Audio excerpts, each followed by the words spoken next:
This is Women Matters with Lillian Mwasha.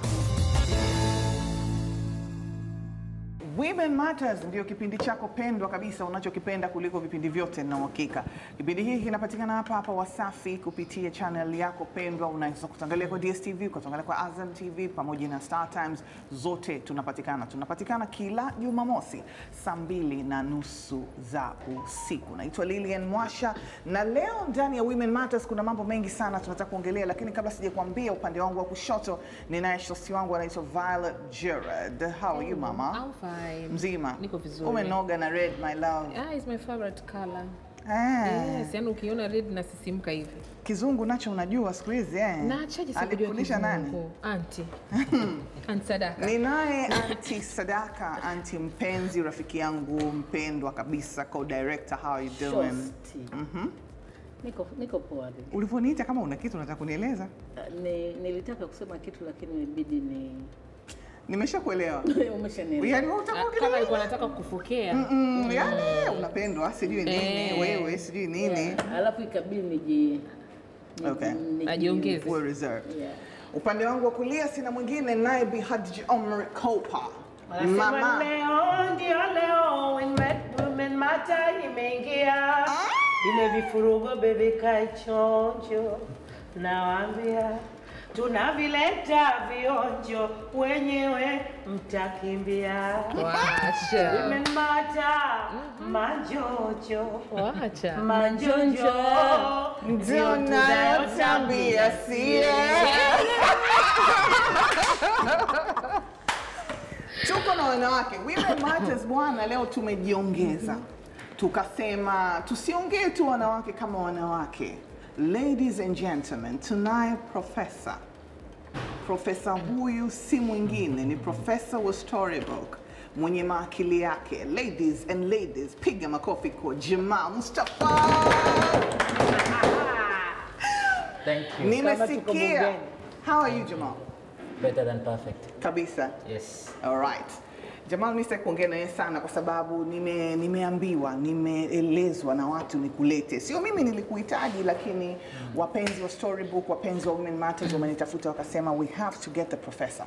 Kwa hiyo professor yuko hapa sio kwa sababu sisi tumetaka, bali ni wewe umetaka awepo na utamsikia. Siongei naye mambo mengi sana, hata tusikiliza tukilumbana. Alafu baadaye atakuja ata-conclude kwa akili zake za PhD. Tuko Moyo Kitchen and Bar, inapatikana Masaki, mambo yanakuwa fresh kabisa. Swala moja nililonalo siku ya leo katika meza ambalo linaniwasha linanikuna ni kwamba wanawake hatujiamini kwenye mapenzi. Hivyo ndivyo wanavyosemaga. Nikauliza kwa nini wanasema wanawake hatujiamini kwenye mapenzi? Eti kwa sababu siku zote tunasema kwa nini wanaume hamtuweki kwenye status zenu? Hivi kweli wewe mwanaume unanipenda mimi, kwa nini usiniweke kwenye status? Kwa nini usiniweke Instagram? Kwa nini usitweet basi kuhusiana na mimi? Kwa nini unatweet tu mambo yako? Mbona utweet kwamba you know my sweetheart I love you? Tatizo liko wapi? Akiweka status anaweka bendera ya taifa. Imagine. Akiweka status anaweka ngao. What is that? Inahusu. Jamani mimi naomba niulize. Bendera ya taifa na wakati mimi nipo. Mimi nipo bendera ya taifa hiyo vipi? Ndoa ni kwenye social media au ndoa ni mioyoni mwetu na majibu kote no auntie. Mapenzi ni lazima uwezi wamekuwa ni wengi sasa hivi. Asiyejua waume zenu wanawake ni nani? Hakuna asiyejua, lakini basi hao mimi naomba niseme hivi, wewe kutokuwekwa kwenye status sio kinachosababisha mume wako atoke au aibiwe. Mwanamume aibiwi jamani. Mwanamume anakubali kuibiwa, anajiba mwenyewe. Kabisa. Mimi ninachoamini mwanamume anajiba mwenyewe. Unaweza ukaikwa status, unaweza ukaikwa Insta, ukaandikiwa kwenye Insta love na mengi kwa jiona umefika, lakini ndani huko bala lake kama moto ndani. Na naweza tena makusudi na tena akikufanyia fujo kusudi.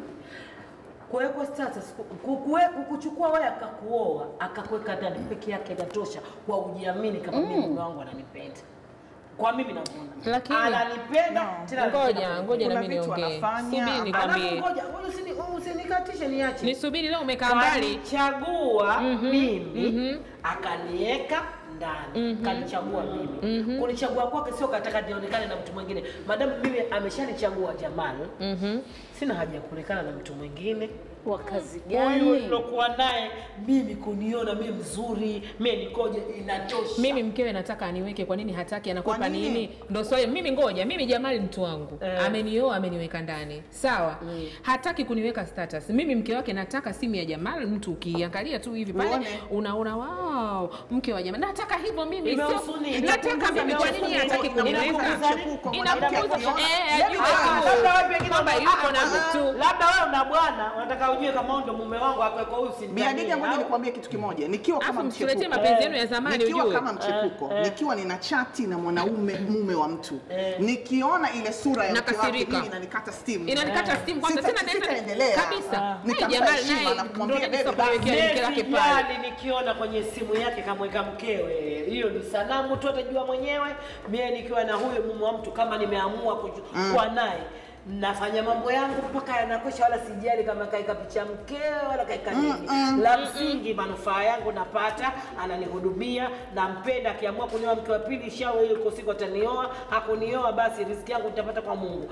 Unapotaka kufanya kitu chako, kwani lazima wewe ujulikane na watu kama huyu hapa kafanya hivi, huyu hapa kafanya hivi? Huyu ni moja ya mapenzi, ni moja ya mapenzi. Nyinyi wakati mnaolewa, WhatsApp hizo WhatsApp status nini zilikuwa hazipo. Sasa hivi tumerahisishiwa. Inahusu mume wa mtu, unaenda kuweka liwarozi tu pale, au mtu maua yake maua kitenge yameshamili nyumbani, basi anapiga picha pale.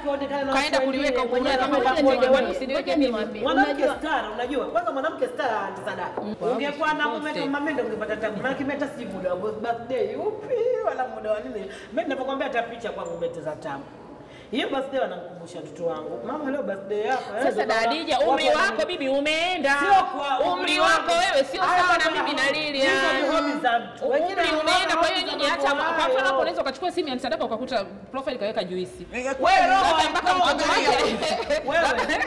Wewe. Labda ni mtoto wake aje achukue ajili Heleni aweke. Saa ngapi? Ndio umri ni namba tu. Tuashumu Jamali ni mumeo. Sawa. Jamali ndani yake kwake wewe ndio the most precious thing kwenye life yake. Ana sababu gani ya kushare na wewe kwenye sasa hivi kizazi hichi cha leo, when something is precious you flaunt it, you show it to the world. Kwamba Jamali anampenda inaonekana hivi. Kwa nini? Yaani watoto anipende moyoni, mimi nataka nipende tu na mwilini watu wajue. Na ndio maana ndoa zenu nyenye zinavunjika sana kwa sababu ya vitu kama vidogo vya kijinga tena, vya kijinga. Ndio kipuzi zinavunja ndoa zenu kwa sababu ya mambo ya kipuzi. Hanyaki kwenye stata, hanyaki kwenye Insta, si bwana kana yake nini, ati anaikaua. Ndio. Alikwambia nani wewe kama wewe hapo kwenye stata ndio hakupendi? Nani kakwambia maneno hayo? Alipokuja kukuoa kulikuwa na kule babada mahari umweke kwenye status, umfanye imehusu nini? Ila twende mbele turudi nyuma, inanoga. Inanoga, yani unashangaa tu sio wasichana. Unajiona Instagram umenirusha. Mwingine mimi. Ngoja mama tulia, tunakuja. Mwingine mtu una account ya Facebook ina miaka, huwezi kuona mke wake. Yani unashangaa wewe vipi, maana atume ndio hizo nimesema ngao ya taifa. Na watu kama anaweka mshale. Anaweka nini? Ni watu kama ndio anaishi na wake. Kwa sababu nyewe mnaoe kwenye matokeo yako ndio mnaletwa message mumeo naye. Sasa nikwambie pressure juu tena mdani kumbe mndeka kwenye sasa wanakeza kwa nione mama kitu kinachojuza bahati mbaya watoto wetu zinavunjika haraka. Wewe unalazimishwa kuweka kwenye status. Mume wako hataki kukuweka. Kwa nini? Swali langu lazima Auntie, ngoja nikwambie kitu. Anaweza asiniweke kwa vitu hivi viwili, kwamba hataki ajulikane kama ana mtu au wengine wanachimbwa mkono na madem zao. Kwamba umemweka hapo ili iweje? Ukitaka yani hivyo, unajua kuna michepuko ina confidence kabisa tu. Niweke mimi ama usiweke kitu chochote. Anasema dhana ni dhambi kubwa sana. Na dhana inaweza kukutia motoni. Na dhana inaweza kukufanya ukaharibu kila kitu chako. Usimdhanie mtu kitu ambacho yeye hajakifikiria kwako. Na pia Auntie Adija, naomba nikwambie kitu kimoja Bi Adija. Kuna kesi nimeipata juzi na hii profesa atatusaidia. Kuna kesi nimeipata juzi, mtu amechepuka, anaenda amemchukua demu wake, umeenda wote Bagamoyo. Sawa? Demu ni mume wa mtu. Kamchukua girlfriend. Kaenda naye Bagamoyo. Katumia simu yake mume wanapiga picha, wanapiga selfie, sijui unanielewa. Kachukua zile picha akamtumia mchepuko. Mchepuko anaweka status. Sawa Mume akirudi nyumbani huko anasema nimetoka kazini. Mke anakuja kuangalia, anakutana kwenye gallery. Anakutana na picha. Umenielewa? Kitu kama hiki kweli. Na kuna huyu dada ameweka status. Hayo ni matatizo mengine yale. Hayo ni matatizo mengine. Hiyo ni kesi nyingine. Ni kesi nyingine kabisa. Hiyo ya kusema wewe kuweka status hapana. Ni jambo jingine. Na hilo ni jambo lingine. Kwa mtu mwenye ndoa anafanya kitu sio kizuri. Lakini sasa kwa hilo jambo lingine. Na huyo pia anamuiba yule mwanamume watu akina huko akapiga mapicha akakasana mjinga na vile vile. Kwa wewe ukitembea na mume wa mtu ukijika sasa inakufanya nini inakusaidia nini? Kujifakharisha. Mpaka utangaze. Kwa ndani uko ndani anaolewa kaolewa. Wewe utapoteza muda wako. Kwa kizungu tunaita insecurity. Wanawake tumekuwa na insecurity, hatujiamini na mapenzi na waume zetu, hatujiamini na maboyfriend zetu, hatujiamini na wanaume ambao wametushikilia, wanasema sisi ni wapenzi wao. Kwa nini? Kwa sababu ya tabia za wanaume. Wanaume hawataki kuonyesha dunia kwamba wako na sisi. Wanaume hawataki kuonyesha dunia kwamba sisi ni wake zao. Inauma. Tukirudi tunaye profesa atatuelezea kiunaga hii ina maana gani. Kipindi kinaitwa Women Matters. Usiondoke. This is Women Matters with Lillian Mwasha. Karibu katika Women Matters, kipindi chako pendwa kabisa. Kumbuka tuko Moyo Kitchen and Bar iliyoko Masaki. Tunaongelea kuhusiana na insecurity. Wanawake tunakuwa hatujiamini kwa sababu wanaume hawaonyeshi wanafurahi au wanafurahishwa na mapenzi yao na sisi. Hawatupeleki outing, hawatuweki status, hata tukitoka outing mama bibi mbele bwana nyuma, wanatuficha. Na ukiwauliza wengi wanakuambia kwa sababu wewe ni kitu adimu, lazima nikufiche. Lakini sisi kwa maisha ya leo lazima tuwekwe status. Uongo kweli mama? Hiyo ndio habari ya mjini. Dadija subiri. Mimi naomba. Unachanganya kesi ya kuweka nyuma na mbele. Hiyo ni kesi nyingine. Dadija. Sema hiyo moja kuweka status. Ukisema hapo kuweka nyuma kwa mbele kwa nini lazima akiandisogea mbele lazima sogea mbele. Ngoja mimi nataka naomba niongee na Jamali kitu kidogo. Akichanganya watu anaacha. Mimi naomba sasa tusaidiwe na Jamali. Mimi nataka tu tufanye hivi Jamali. Hivi hapa watoe. Yaani ukiwaangalia hawa profesa, ukiwaangalia hao wewe watoe. Hivyo hivyo jinsi walivyo. Angalia kipindi walichokuwa wanatumia simu zao na nini. Wewe age yetu at least huko unaweza ukatuelewa sasa hivi jinsi gani maisha yako mtandaoni. Sasa hivi jinsi gani mahaba, hakuna kitu, yani wanawake tunapenda. Sisi wa AG hapa, nyinyi simesema mpende kaini huko. Sisi wa AG hapa tunapenda kama ku show off. Yani kwamba ile wewe Jamal wajue kwamba uko na mimi. Cha kwanza. Tumetoka mimi na wewe Jamal, tutapiga selfie, tutakunywa juisi, nitakuhug, hivyo ndicho ambacho ninataka. Umeniweka status, watu wajue kwamba Jamali belongs to somebody. Thank you. Hivyo. Yani hiyo ndio ambayo inanipa mimi upendo. Jamali mwingine profesa kiamua mimi nitasikia raha baada ya kuona Jamali wangu ameniweka mimi kwenye profile. Halafu wewe unasema utaki ama sijui watu watakuona sana, sijui kitu gani. Hebu tusaidie.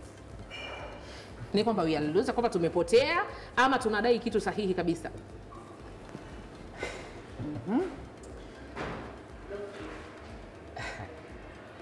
Unachoshare kwenye Instagram ama mitandao ya kijamii, unafikiri unapaswa kushare kitu cha namna gani? Vyote pamoja na mapenzi. Pamoja na mapenzi. Na upendo, kuonyesha upendo. Lakini ile ni sehemu ambayo mbali na kusocialize na watu, ni sehemu ambayo inatumika kutunza kumbukumbu. Yes. Na kumbukumbu zinazotunzwa ni zile ambazo nzuri tunazifurahia. Kama sijakuweka status, maana yake sina kitu ninachoshare na wewe kinachonifurahisha cha kuhitaji kukuweka kwenye status.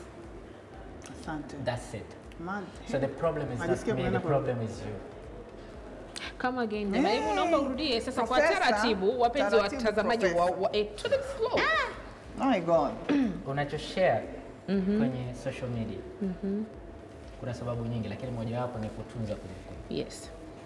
Na kumbukumbu zinazotunzwa ni kumbukumbu tunazozifurahia na kuzisherehekea.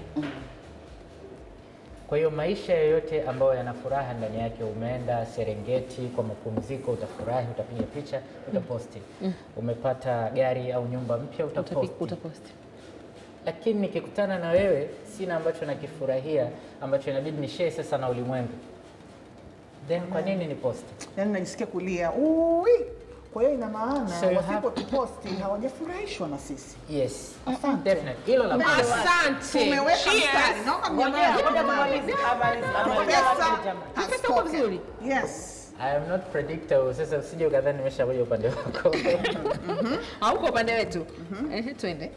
Kwa hiyo la kwanza, shida sio mimi, shida ni wewe, haujanipa reason ya kufanya hivyo. Oh my God. Yale tunarudishwa.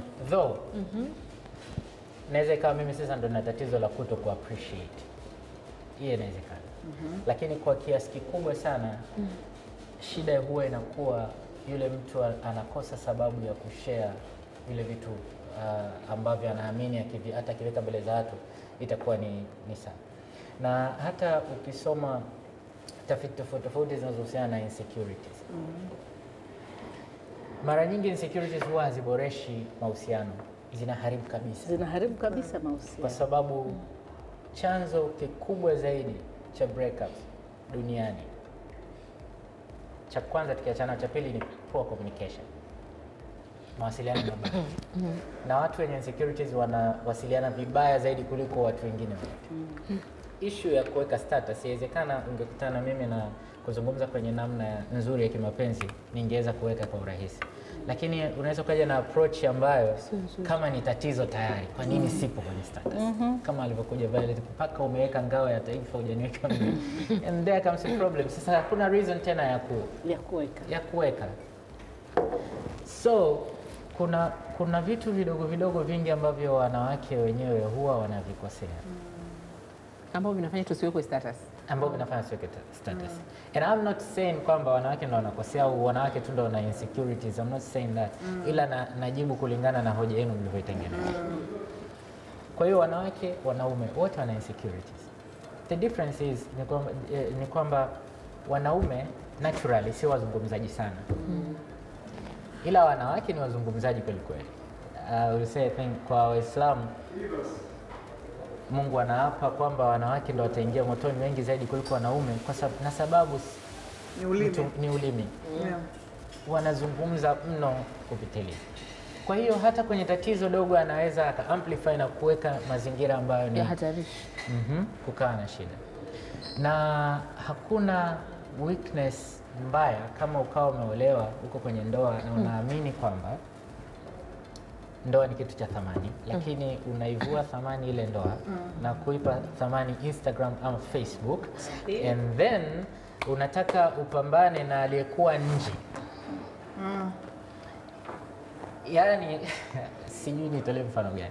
Mtu mwenye uwezo mkubwa sana, lakini nitatolea mfano. Zamani kule Yesu aliwahi kusema asifananishwe na wale mabwana wanaochukua ushuru na kutembea na makanzu marefu. Ni kweli. Lakini wale walikuwa ni wajinga wapumbavu ambao mbali na mali walizokuwa nazo wanataka kuthibitisha kwa umma kwa kuvaa manguo ya thamani na hariri ndio watembee nao mbele zao. That's what you're trying to do, kukulazimisha kupostiwa. Na watu wenye insecurities, sifa yao moja kubwa ni kufikiri jinsi ya kudeal na maisha. Hafikiri anachopaswa kufanya yeye, anafikiri jinsi gani atakukomoa wewe au atakufurahisha wewe ama atakudictate wewe.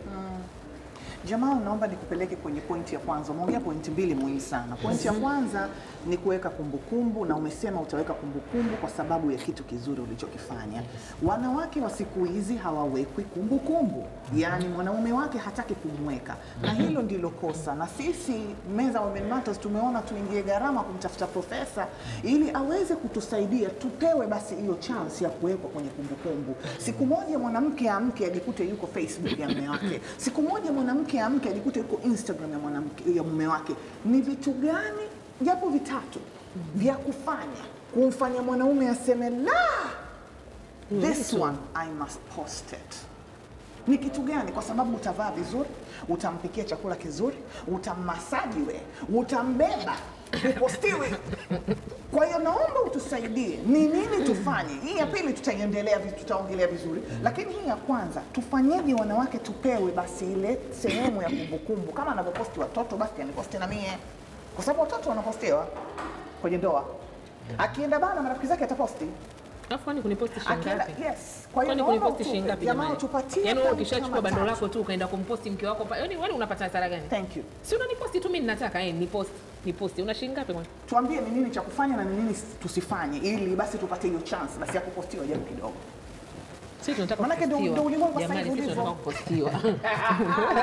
Muone Adija anapotucheka kwa dharau. Jamani huyu dada anatucheka kwa dharau. Profesa ongea. Kupostiwa. Profesa tuambie. Swali lako limekuwa na tatizo kidogo. Unajua ni ngumu sana mimi kuona tatizo sehemu ambayo hakuna tatizo. Anti nadhani atakuwa ananielewa. Sioni tatizo bado la kutokupostiwa. Mimi naomba nisaidie hapo kwanza. Mimi naomba nikusaidie hapo. Insecurity kama ninavyosikia mabinti zangu wanaelezea, chimbuko liko ndani. Umenielewa? Kuna mahali nahisi kabisa kwa huyu mtu sitoshi. Umeona? Yes. Na definition yako ya mwanzo umesema tunaweka vile vitu tunavyovisherekea. Moja kwa moja wakasema mama, manake ni kwamba kuna sisi hatusherekewi, hatufurahishi, hatufurahikiwi. Pale pale ndio kwa hawa na watakaoangalia kwanza wataweka conclusion kwamba waume zetu hawana kitu cha kucelebrate kwetu sisi. So hivyo wako wanaume wa aina tofauti na ninakuhakikishia kuna wanaume ambao wanaona raha na sifa kuposti wanawake zao. Sawa? Na kuna wanaume wengine hawana hiyo tabia ya kuonyesha mapenzi waziwazi. Moja. Yaani kama mume wangu mimi aniposti. Ngoja basi kwanza, ngoja kwanza. Mume wako amesha kuweka mahali ambapo unajua wewe unajua kabisa moyo wake unadunda for you. Kwa nini aanze kusambaza kila mahali kwamba kwa hiyo yuko sawa? Asiponiweka. Nakwambia mimi msimamo wangu, mwanamume mwenye akili hamweki mke wake kwa sababu mbili. Moja, kuna wanaume wanafanya hivyo kwa ajili ya protection. Huyu mwanamume ambaye anakuweka status, anarudi nyumbani saa 8 usiku, amelewa mbwa. Kesho asubuhi umetoka umeenda kazini, ukitoka huku nyuma anabadilisha status picha aliyoweka jana, anakuweka picha nyingine. Hapa yuko kitandani anamwandikia mwingine message na kumisi. Kakuweka status lakini unanielewa. Nini na wewe Adija? Wewe uko kule kwenye status huko kwenye status mwenzako anatumiwa emoji za tena siku hizi zimekuja zile umeelewa. Anti Sadaka vile vile basi kama unataka kuweka status kwa sababu mtu unapomfurahisha zaidi unapomfanyia vile kama alivyosema jamani.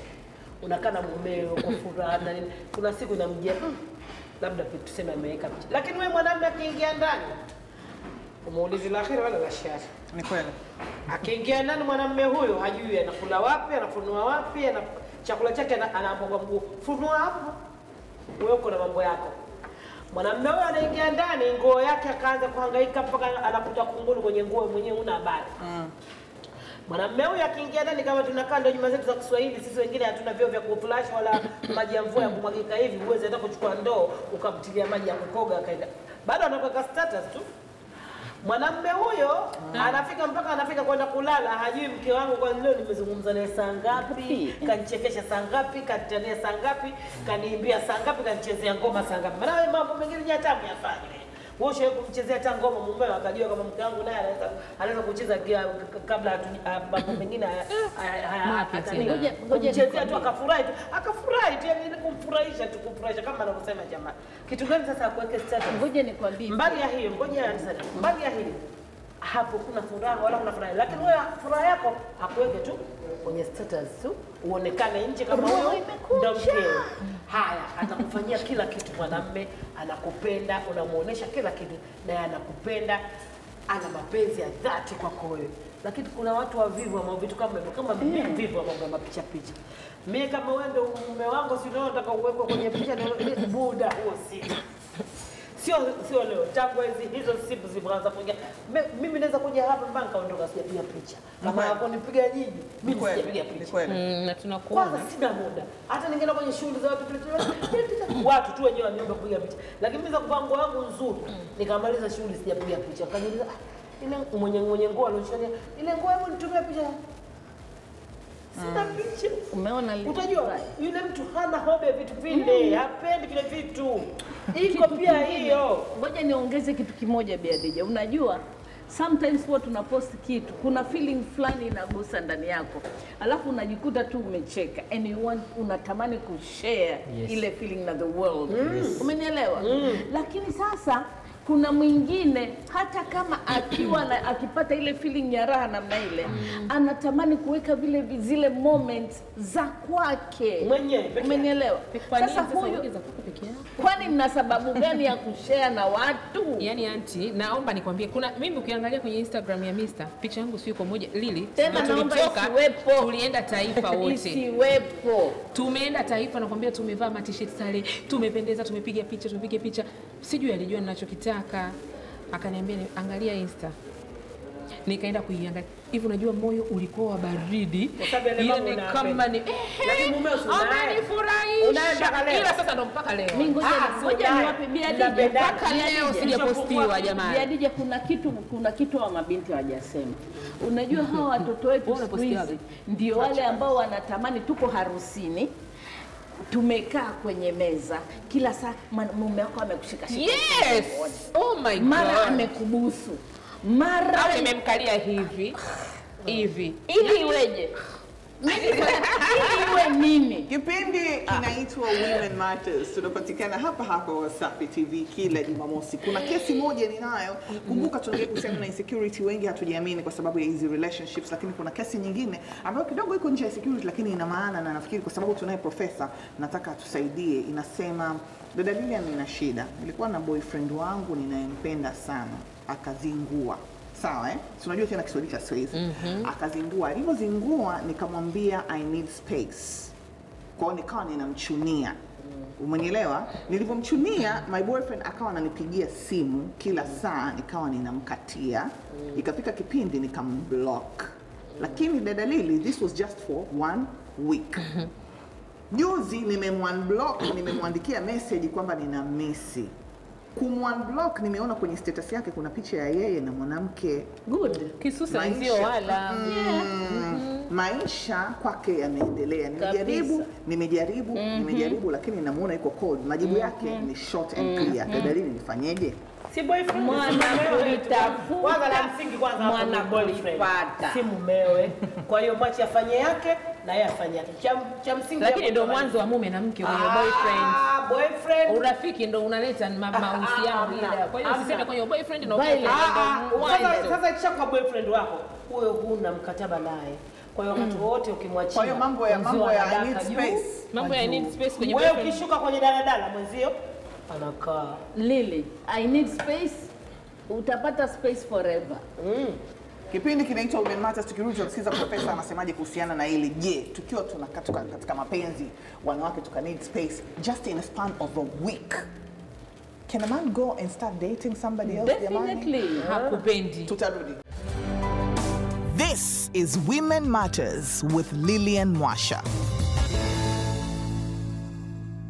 Karibu katika kipindi chako pendwa, kipindi cha Women Matters unachokipenda sana. Tunapatikana hapa Wasafi TV kila Jumamosi. Naitwa Lilian Mwasha na nimetoka kusoma message ya mdogo wangu hapa, amelalamika kwamba aliomba space kwa boyfriend wake. Boyfriend alizengua, akaomba space. Alivyoomba space, kakaa boyfriend kampigia wiki moja, block, baadaye unblock, anarudi anaona status boyfriend yuko na girlfriend. Demu mpya kabisa, yani like can you just imagine? Na walikuwa wanapendana na wamekaa pamoja for almost 4 years. Kitu kama hiki tunaye profesa, naomba tusaidie jamaa. Kwani haturuhusiwi kuwa na space? Na kweli huyu mwanaume anadiriki kwenda kupata girlfriend mwingine immediately baada ya huyu kusema anaomba space? Hali mapenzi kweli profesa? Hii Women Matters. Kiingereza kuna mtandao unaitwa Women Health. Mwaka 2014 waliandika moja kati ya habari ambazo zilikuwa na utafiti unasema kila siku ya Mungu na mahusiano mapya duniani yanaanza milioni 3. Jesus. Kila siku ya Mungu. Kwa kama leo hivi kuna milioni 3. Mapenzi milioni 3, kuna couples milioni 6 wameanzisha mahusiano. Pamoja na boyfriend wake humo. Ndio. Na kesho ni vivyo hivyo na kesho kutwa. Kwa struggle ya watu kutafuta furaha na mahusiano ni kubwa. Kwa hiyo space hii inaweza ikawa, imagine amesema auntie, unaweza kuwa na mtu uko naye kitandani alafu anamtext mtu mwingine anamtext mtu mwingine. Sasa vipi kama ukiwa haonani naye na uzungumzi naye kwenye simu mpenzi? Wanachukua hatua moja kwa moja. Oh my god. That's it. Ana Na- take position very fast. na hamna kitu ambacho ni weakness kubwa ambayo watu wanashindwa kuijua. For instance, personally, baada ya kuwa nimesoma vitu viwili vitatu, mimi niko hivi, if I'm dating you, tukigombana leo, labda let's say hata nimekuta una mahusiano na mtu mwingine, nitajiuliza la kwanza, je, nataka niachane naye au siachane naye? Kama nafsi yangu itaniambia sasa siachane naye, then hakuna hata reason ya kununa, ila kuna reason ya kujadili kwamba umekosea moja mbili tatu, nikala turekebishe hili. Hakuna reason ya kununa kwa sababu haisaidii chochote kile. Kwanza hamtoelewana na hamtalijadili hilo kwa muda mrefu, na litabaki kwenye kumbukumbu na mioyo yenu likiendelea kuwa haunt. Hata siku nyingine likitokea na kosa lingine linaendelea kulipikiza na hamjadili tena na mnanuna tena, mkiunblockwana mnaendelea tu hivyo, I miss you, mnaendelea. So ni namna moja wapo ya kufanya mahusiano yawe dhaifu, na kama hiyo scenario ya mtu kuondoka. Kwa hiyo kwenye hii dunia sasa hivi, if we understand psychology ya watu wa sasa hivi, ni kweli wengi wako kwenye kutafuta furaha. Wengi. Hawataki kuvuta stress. Yes. Kwa hivyo wakati watu wanahangaika kutafuta furaha, wewe tena unaenda umemnunia tena. Lakini mimi naomba nikuulize kitu Profesa, mimi naomba nikuulize kitu. Mtu anayekupenda, Eti jamaa taenda mtu kutafuta furaha. anayekupenda, achana tu na hizo furaha, kwa sababu upendo pia unavumilia, si ndio? Mtu anayekupenda Ukinuna lazima amekuumiza, utakubembeleza. umeona, na wewe unaona kabisa sasa hivi I need a break kidogo, nifanye maamuzi, niwaze, nitafakari, nijipime, niangalie kama labda mimi nakosea wapi, labda nafanya nini hivyo. Nipe hata 1 week, niache tu kwanza 1 week. Unakwenda kutafuta mtu mwingine, do you really love me? Eti huyo mtu hakupendi. Mimi nachoamini Jamal, mtu anayekupenda atakubembeleza, atakuuliza, atakufuatilia. Umesema vizuri sana, lakini huyu mtu alikuwa anapiga simu anataka mbembeleze, yeye akawa anakata. Kwenda uba kama una gari njoo nibembeleze. No Jamali, wewe si unanipigia simu mimi nakukatalia. Unanitaka, unanipenda, nihangaikie. Hicho ndio ambacho wanawake tunakitaka. Wewe si unanitaka mimi? Nihangaikie. Nimekukatia simu, baba huna gari, ita Uber. Huna Uber baba, panda boda. Nipate nyumbani kwangu, nipate hapa sasa ndo. Na mama anapokuja. Eti tu mimi nimepigia simu, umeniblock, nimeenda kwa mtu mwingine. Hakupendi, anayekupenda atakuhangaikia. Kwa maana atakuja kulala mlango. Ngoja nisikilizeni kwanza. Nisikilizeni kwanza. Kabisa. Message ya Lili imesema hivi, huyu mwanamume alizingua. Ndio. Unaelewa? Sawa. Huyu mwanamume Alizingua. Inawezekana kabisa. Alikuwa anatafuta exit. Lakini anakuambiaje? Unaelewa? Halafu tunasema mara nyingi kabla mwanamume hajachukua maamuzi wa yupi ni permanent, mnakuwa wawili watatu. Alafu anafanya ile huyu anaenda huyu kila mtu ana vigezo vyake. Okay. Haya mambo ya kununiwa na kupewa space mimi siyawezi. Kajitoa mwenyewe by default. Sawa. By the time wewe unarudi, yeye ameshaondoka, amesha move on. Ndio sababu tunapenda kusema hivi, kama kweli unapenda, usilete nyodo. Si unapenda? Lili. Mimi ni binadamu wake. Ngoja nikwambie Lili. Ngoja nikwambie. Naomba mnisikilize mnielewe. Si tunapendana? Yes. Nimekuudhi. Umeniambia mpenzi, umeniudhi 1 2 3 4. Hata nikikupigia nitumie message, please we'll talk later. Sawa, please we'll talk later. Je, kama mimi nakubembeleza kumbe na kuna mwingine ameshaanza kukubembeleza, Sasa hapo sinategemea hakutaki. Hakutaki. Ukiona kabisa unaweza nikawa nabembelezwa na watu kibao. Lakini mimi nampenda nani? Jamal aliyeniudhi. Nataka muda wa kumtafuta naye nije kwamba mimi kwako ndio 100%. Kama mimi kwako ni 100%, kweli nakupenda. Siwezi kukaa siku mbili sijaongea na wewe.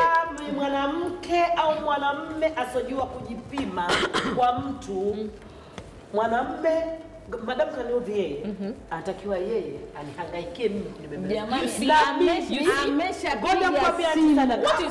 Ameshajaribu to reach the goal. Na mimi mwanamume kama nimemuudhi, nitamuhangaikia. Unahangaika hata kama unamuita hata kama unapiga magoti. Nitamtafuta. Nitamfuata, nijue nizungumze naye mpaka nione mwisho wake. Amesema mimi na wewe basi. Kama sisi alafu vipi atisadaka lazima na wewe ujipime. Huyu mwanamume ana mapenzi kiasi gani kwa mimi? Yaani kwa mtu kama mimi, yaani kwa mtu kama tena mwingine. Mimi niendelee kumbembeleza. Sikiliza, na kuna wanawake wanaojielewa kichwani. Wanawake wenye akili. Yaani nikisha unaniletea eti mwanaume umenifuata, nimekwambia tu kwamba umenikera kidogo. Now I need privacy. Eti unajifanya unaenda sijui yaani na wewe tunanisusia ndio kimoja. Unajua unipendi. Yaani nakupiga chini. Mwanamume alikuwa tayari. La msingi mimi nakwambia la msingi mimi ndo la msingi kama hivyo hameniudhi kupita kiasi au lile maudhi wake maudhi lazima kumfanyia maudhi makubwa mpaka kuna yale ya kudiscuss na kuna yale ni ache kuna mambo hebu niache kwanza nipumzike lakini hata kama mwanamke alikwambia niache nipumzike hata mwanamume alikwambia hebu niache kwanza nipumzike kama anakupenda muongo huyo na wewe kama nakupenda hataki kwambia hebu niache nipumzike muongo kiroho chake kinaikadika ataniuliza atanifuata sana na sipokuuliza ushauri mbona niulize upokee atakufuata ukimwona kama wewe unanipenda atakufuata kwa gharama yoyote kama pikipiki kama hana hela pikipiki atakuja kwa mguu jamani huyu atakaa mlangoni atazungumza na wewe mwenyewe roho yako itaridhika kwa sababu utasema vai huyu kaka was an exit kama mimi nilikuwa kwenye njia ya kutoka nikaanza kukuzingua sawa halafu nawe ukaniambia tupeane space I will be hallelujah thank you unanielewa ndio umeamua kujitoa mwenyewe unarudi mbio kufuata nini that is my question vai kwa hiyo sasa shida mimi ngoja hatujamsaidia huyu dada profesa shida iliyopo ni moja dada bado anampenda mshikaji na ndio maana amekuja kuuliza kwamba mshikaji saizi naye yuko dry ni kwamba dem bado anampenda mshikaji alafu mshikaji ndo kafanya nini kazima. Sasa sisi tunataka tumsaidie huyu ndio tumeshakiona cha kwanza mshikaji hakuwa akimpenda yani hiyo ni 100%. Mshikaji hakuwa akimpenda anayependa anahangaikia pendo maana profesa anaona deep zaidi ni kweli huyu mwanaume hakuwa anampenda huyu dada au kulikuwa kuna magumasha yani tufanyeje sisi kama wanawake hebu tuelezee. Well, kwanza sitajibu kwa reflection ya hiyo message moja kwa sababu wanasema mhadithaji ikiwa ni mmoja story haikamiliki. Unasema hapo kwa mshindi. La kwanza. Lakini la pili ni scenario ndogo sana kujudge picture kubwa ya mahusiano. Ila ambacho naweza nikasema ni kwamba mapenzi ni ulevi tena mbaya sana. Wanasayansi wanathibitisha kabisa kwa 100% mtu anayekula madawa ya kulevya na aliyekuwa kwenye mapenzi ubongo wao umeathirika sasa.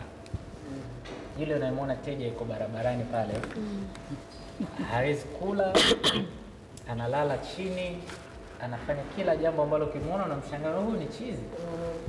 Ndivyo hivyo ambavyo ubongo wa binadamu unaathirika anapokuwa kwenye mahusiano. Ndivyo hivyo. Huwezi kuamini hata tafiti zinasema kwenye vyanzo vya watu kukosa furaha duniani watu walioumia kwenye mapenzi wanaongoza zaidi kuliko hata waliofiwa. Alafu inafuata kupoteza kazi na vitu. Sasa usitegemee kwanza saa yote kama mapenzi kama yalivyo ni kitu ambacho kama alivyosema kwanza ni ulevi. Na kuna mtaalamu mmoja aliwahi kusema mtu yote anayefikiri kwa kutumia hisia huwa anapunguza uelewa kwa kiwango kikubwa. That's the reason naweza kuwa na mke wangu na yeye si mzuri kama Bi Khadija Kopa, lakini nikawa nasema mpango ni mzuri kuliko watu wote duniani. Na unajijua kabisa kwamba sio mzuri. Na unajua kabisa pale utakuwa unajua wewe kama ni mzuri kwako wewe utakuwa unamuona ni mzuri kwa sababu umefikiri kwa kutumia hisia zako mwenyewe. Ni kama ambavyo mtu akikasirika anaweza kafanya ujinga akampiga mtu hata risasi alafu baadaye anajuta. Kwa kwenye mapenzi pia ya furaha inaweza kukufanya ukaenda extra.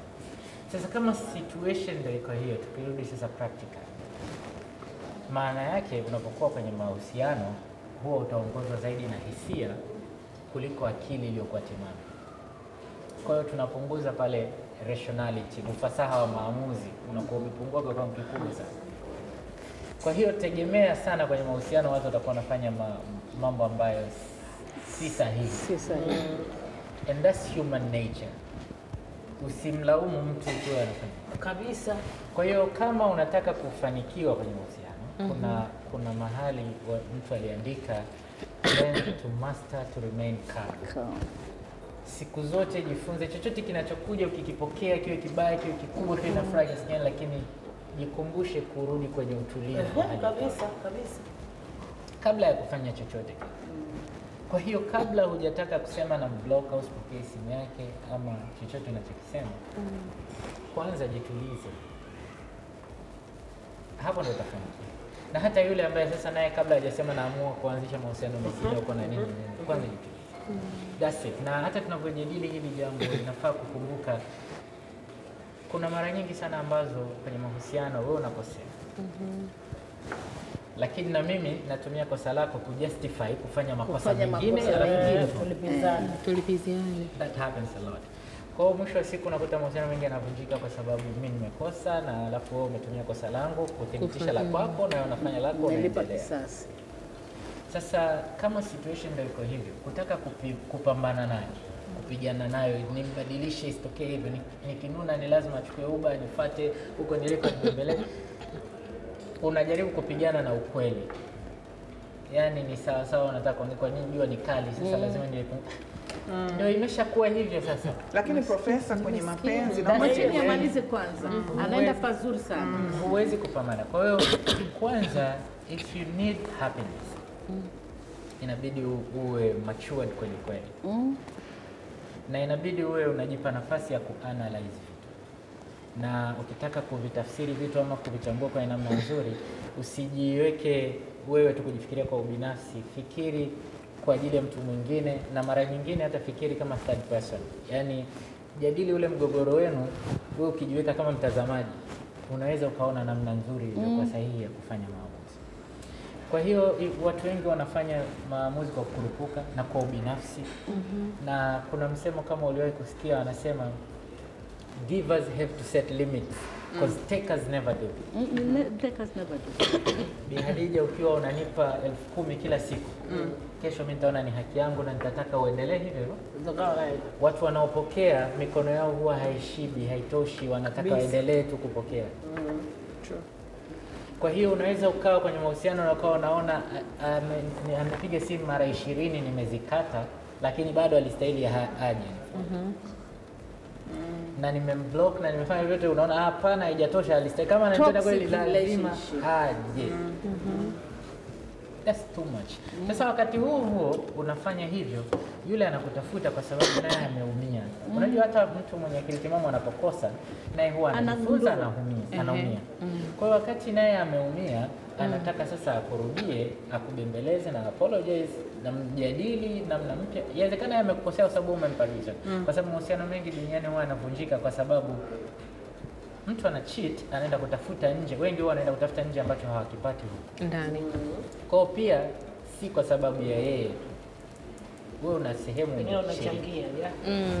Kwa hiyo wakati bwana mimi bado sehemu Jamal, yani kwamba mtu anaenda kutafuta nje ambacho akipati ndani. Tafiti zinasema hivyo mara nyingi inatokea. Hawatafiti wakati mwingine wanakosea. Mara nyingi inaonyesha ni kweli Berita.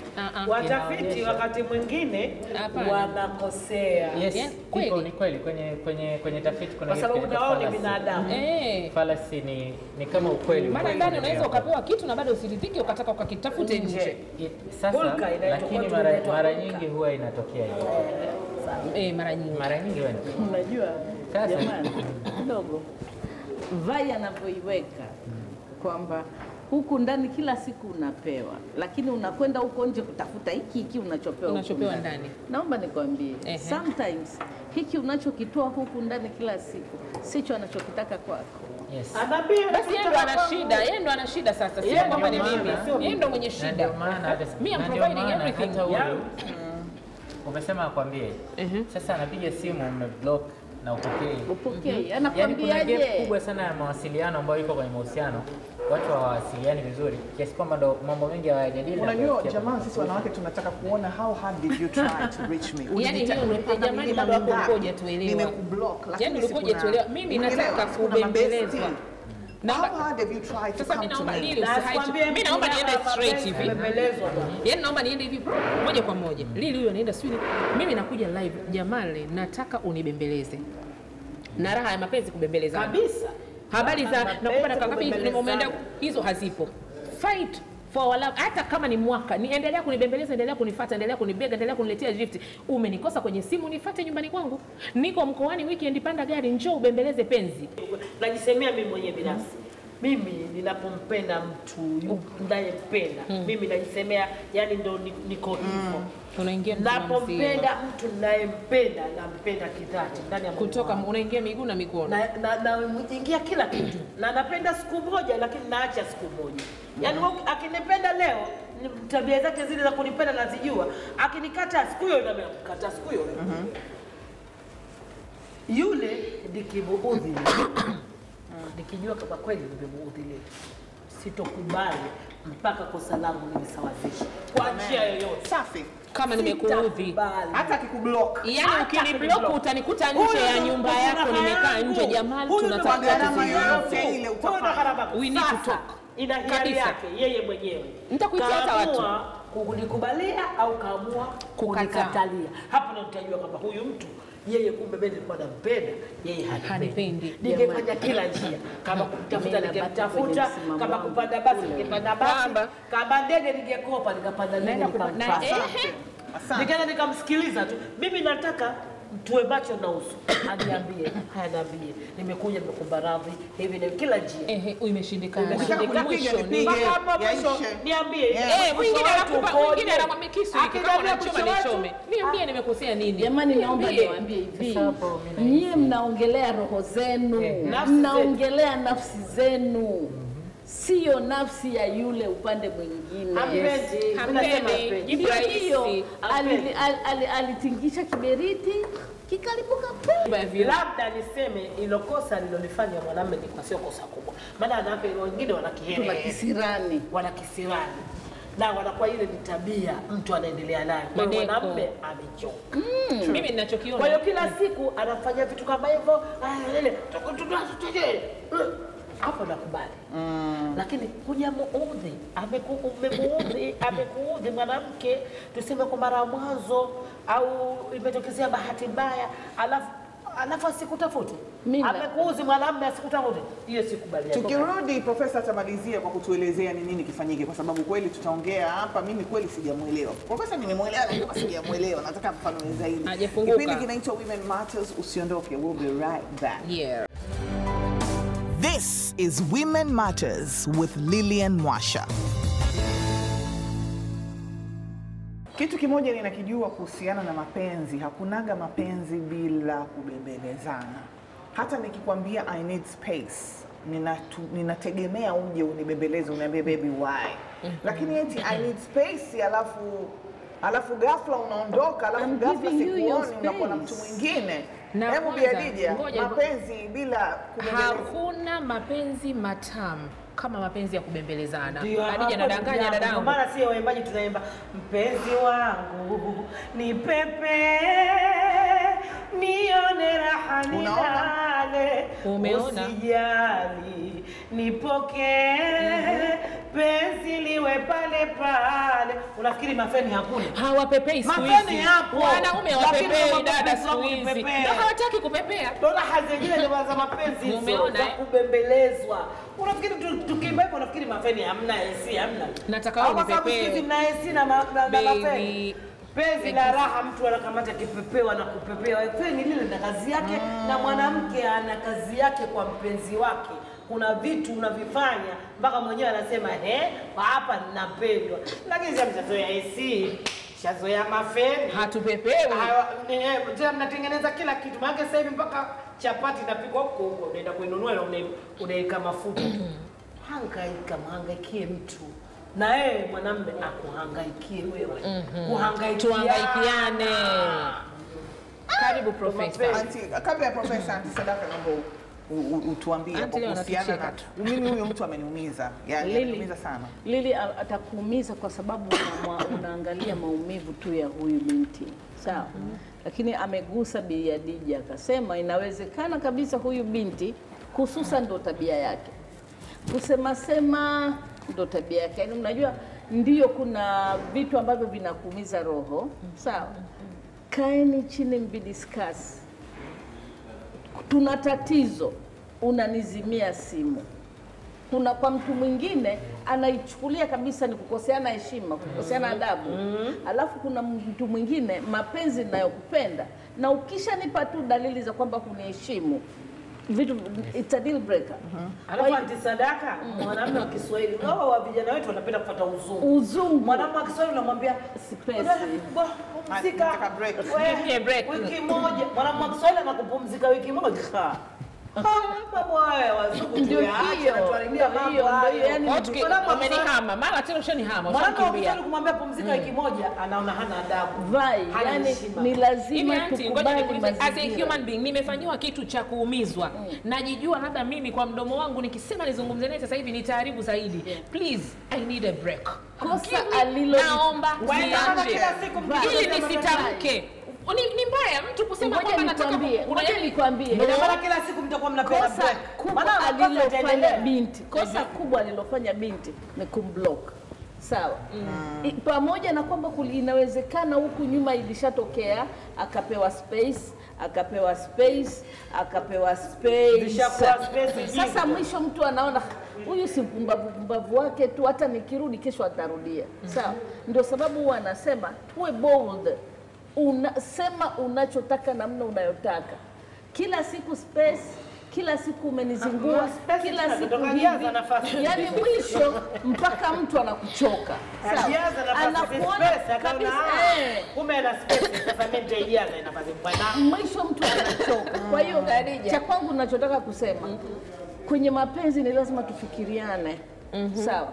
Umeshaniambia kitu kimoja mara 10 mpaka nakuona pia you're not serious na mimi. Lakini mimi naona kwa mtu anayekupenda anatakiwa asome na alama na mazingira. Kwa mfano, ngoja nikwambie, let's say mimi I'm dating with Jamal. Sawa? Lazima kwa muda ambao nitakuwa na Jamal nitajua Jamal ni mtu wa aina gani. Nitajua Jamal akikasirika anahitaji nini. Lazima asome mazingira. Yeye kama ananijua kabisa kwamba mpenzi wangu hapa alipofikia ni kwamba anataka space kweli nimwache. No talking uende. No, mimi what I'm asking, yani within a week unatoka unakuja kuanzisha penzi jipya. Ndio sababu nimekuambia huyu mwanamume alikuwa kwenye exit plan. Ameshachoka vile vigubugubu vyako. Mimi ameamua mkono mwanzo kwa sababu unasema pengine kakuudhi maudhi makubwa, afu kamwambia hebu nipe pumziko. Sio kama kwa hiyo tumeassume kwamba ndio tabia yake ya kukasirika. Sasa mimi kinachonipa wasiwasi pengine yule mwanamke ndio tabia yake. Kwa nini kabla hajakwenda kuanzisha mahusiano asimfuate akamwambia my dear, na sikiliza, this is the last time. Ninakuja kwako kwa mara ya mwisho. Ninaomba hii tabia you need to change because I love you. Kama kuna shida yoyote mpenzi wangu, naomba tukae tuzungumze, usini block, na ninakupa mara ya mwisho, hutoniona tena ukini block. One week unaenda kutafuta mwanamke mwingine. Hizo ni assumptions zako mwanangu. Ninachotaka kukuambia ni hivi mwanangu, kwenye maisha ishi kwa kujifunza. Sawa? Tusiishi kwa mazoea, na pia kwenye mapenzi tatizo kubwa ni kuchukuliana poa. Kuashumu kwamba mwenzako ataelewa lugha yako bila kumwambia unachokitaka. Sawa. Kwa hiyo kama anavyosema Bi Khadija, anasema hivi, lazima tupeane hiyo. Sawa. Inawezekana kabisa huyu binti tayari alikuwa ameshalivuruga kwa kipindi, na inawezekana kijana naye pia alikuwa ameshavuruga, keshachoka. Kwa hiyo wote wawili walikuwa wamechoka. Mwanamume alikuwa amechoka, lakini sasa namwachaje? Binti inawezekana akachoka, lakini tunavyosoma kwenye message alikuwa bado anampenda. Sawa. Yeye alipotishia akajua kwamba anaendelea kutishia. Anaanzisha ugomvi wa mawe wakati anakaa nyumba ya Kumbe vioo. mwenzake tayari Yamemshinda. ndo akachukua funguo akafunga akatupa funguo baharini. Imekula kwake. Auntie, imekula kwake mazima. Oh my God, inauma sana. Mimi naomba tuende kwa Jamal aweze tukonkludie kitu. Kuna points mbili tumeongea ambazo naweza muhimu sana. Muda kidogo unatukimbia. Cha kwanza, Jamal, tumeongelea kuhusiana na insecurity, wanawake hatujiamini katika mapenzi. Cha pili, mambo ya space katika mapenzi. Mtu anataka space, je, ni sawa au sio sawa? Tafadhali Professor, summarize this ili tuweze kumsaidia mtu hata especially yule aliandika message.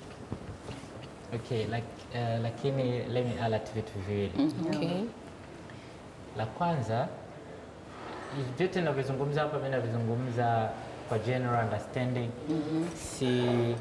Sizungumzie hizi situations za kwenye messages na nini, kwa sababu ni kitu kidogo kuweza kujadili na kusema jambo kubwa. Lakini lingine la pili, hamna kitu kizuri ambacho watu wengi wana encourage kama kwa kizungu wasema individuality kwa Kiingereza. Ubinafsi, yani ule ubinadamu wako wewe, originally wewe ukoje? Kusemea moyo wako. Wewe kuwa wewe, la kwanza. Kuwa wewe. Kwenye situation yoyote ile kuwa wewe, fanya vitu kwenye namna ambayo ni wewe kwa kihalisia. Na pia ile uliokuwa naye jitahidi umuelewe pia naye yuko vipi. Kuelewana. Then ukishafahamu ulivyo na yeye alivyo, na wewe jielewe. Wanasema busara ni kujijua mazuri na mabaya yako kabisa. Watu wengi wanapenda kujiassess na kujua vizuri vyao tu, na hata akizungumza kuhusiana na ushangae, ukikaa na mtu yote akiwa anakulalamikia kuhusiana na mahusiano yake, atakwambia mabaya ya yule mwingine. Anajipendelea yeye, hawezi kusema mimi nimefanya hichi na yule akafanya hichi. Atasema mabaya tu ya yule bila kusema mazuri yake, na atasema mazuri yake tu bila kusema mabaya ya yule mwingine. Lili umesikia? That's how it is mara zote. Kwa hivyo wakati unataka kuzungumza kiuhalisia kabisa, lazima ujijue wewe uzuri na ubaya wako, na mjue yeye uzuri na ubaya wake. Halafu la tatu la msingi la kuzingatia ni lazima ufahamu kuhusiana na mko kwenye ulimwengu wa aina ipi nyinyi mnaoishi. It is a fact kwamba sasa hivi watu wana kazi ngumu, wana stress nyingi. Usitegemee sana, nashauri, lakini kama utaona si sawa, basi it's okay. Ila kama mtu anafanya kazi masaa 20 ya siku, anapumzika kwa masaa 4 tu, lakini akirudi nyumbani inabidi aanze kukubembeleza wewe, na kukubembeleza kwenyewe inabidi kuwe kukubembeleza sana nzito. Lakini mind you, hakufanya ile kazi ngumu vile kwa sababu tu ameamua yeye na anapenda kufanya hivyo. Na ni kwa sababu pia ili muweze ku-earn maisha yenu mnapoishi, mnapovaa, mnavyokula na kupeleka shule watoto. Kwa kuna tension ya maisha. Ni situations mbili tofauti kidogo na zamani za kina Biadija. Sasa hivi kidogo sisi ili tufanikiwe na tufanye kazi masaa 20 ya siku. Cha kwanza kisaikolojia, wanaume huwa wanafikiri kuhusiana tena especially tendo la ndoa kila ndani ya sekunde 5. That's a fact. Come again? Kwamba mwanaume anafikiri juu ya tendo la ndoa kila ndani ya sekunde 5. My God. Auntie. That's a psychological fact. Na ukitaka kubishana nayo, unataka kuhangaika kubishana na ukweli, cha msingi ni kuielewa hiyo fact na kujua jinsi ya kudeal nayo. Wow. Kwa hiyo ndani ya wiki ambayo space ya wiki sasa utajiongeza, alifikiri mara ngapi kufanya yote anayotaka kufanya. Utajiongeza sasa, alifikiri mara ngapi. Kwa hiyo ni vyema kujua, je, ulistahili kumpa ile ama. Na kingine cha msingi cha kuelewa kuhusiana na siku hizi ilivyo, social media sasa hivi zilivyo, ukichukua simu ya mume wako akiwa na muonekano mzuri, lakini au anajielewa na nini, ana akili na anafuatwa na wanawake kama ambavyo wanawake walikuwa wanafuatwa na wanaume zamani. Sasa hivi imebadilika sana. Sasa hivi wanawake wanawafuata sana wanaume. Sana na kwa nguvu. Na naye ni binadamu ambaye kuna wakati anaweza akaangukia. Akatetereka. Yeah. Sasa kwenye situation kama hizo, ningependa watu waelewe hivyo vitu vyote. Waelewe kwamba huyu unaidili naye kisaikolojia kwanza, nature ya mwanadamu wa kiume ikoje na mazingira ya dunia mlioko sasa hivi yakoje. Kwa hiyo Violet anapenda kubembelezwa, fine, lakini ningeshauri mnapochagua watu wa kuwa nao kwenye mahusiano, basi chagua yule ambaye unaendana naye. Sasa kwamba mwanamume wa Kiswahili hahitaji space. Ukimwekea space anajaza matofali. Kipindi kinaitwa Women Matters, tunaingia katika lunch. Tunawapenda sana, endeleeni kufuatilia. Asante sana kwa Professor Jamal kuwepo, asante sana kwa Bi Jacopa, Auntie Sadaka pamoja na Violet. Nisemeje zaidi ya kusema I love you so much, God bless you, keep following. Bye-bye. This is Women Matters with Lillian Mwasha. This is Women Matters with Lillian Mwasha. Jumamosi saa 2:30 usiku na Jumatatu saa 5 kamili asubuhi on Wasafi TV.